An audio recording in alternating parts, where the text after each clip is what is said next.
we're all sitting around last night post Super Bowl and reading our news feeds and on social media, and we all get wind of this terrible passing when we learned that Pedro Gomez passed away yesterday at the age of 58, and it just hits you right between the eyes, man. I mean, this is a guy that has been a part of the baseball media landscape forever, dating back to his days as a beat guy.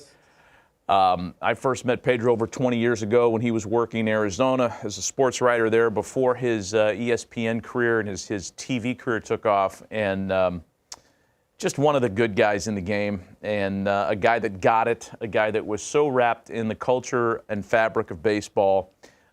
Always had a smile, always had a story, always generous with his time, and only 58 years old, father of three.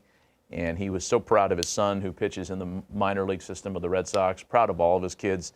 And everybody's really grieving a terrible loss this morning. Yeah, it was shocking. And everything you said was spot on. One of the nicest people you'll ever meet. And always had a smile, loved talking baseball, and loved talking about his son pitching. Yeah. I remember when his son was at University of Arizona. And before he went to the University of Arizona, we were talking about colleges he might go to pitch at and different things. Go way back with Pedro. If you've been in baseball, you had to know who Pedro Gomez was.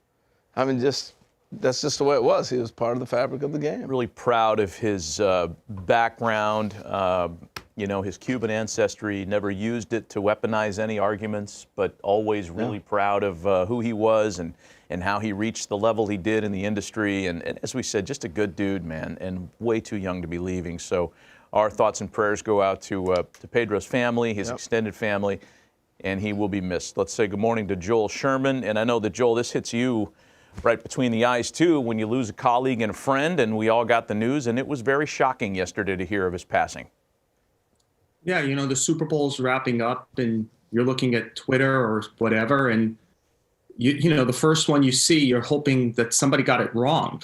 I think Pedro, look, when we do these jobs, I think probably any jobs, but pressure jobs, you're always trying to skirt the line between humanity and competitiveness. And I don't know that anybody in our business did it better than Pedro. He reached the top level of both newspapers and then ultimately at ESPN.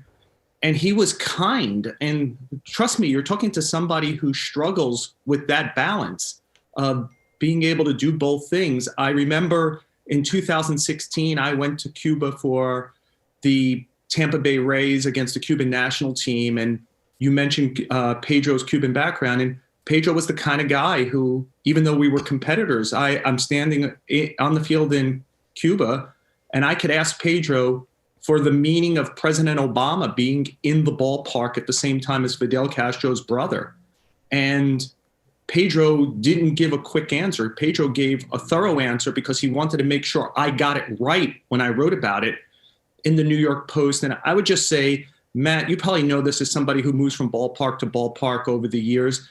You see a lot of people, and let's be honest, a lot of people start walking towards you and you do the, oh, no, not that guy. And then you got to do the fake 2 minutes with them. Pedro Gomez was the opposite. I think everyone walked towards Pedro and was glad to see him. He was funny and warm and kind. And whatever minutes you spent with him at the ballpark, you left feeling better about the business and yourself. Boy, really well said. And Pedro will be missed. Again, our thoughts and prayers out to his family.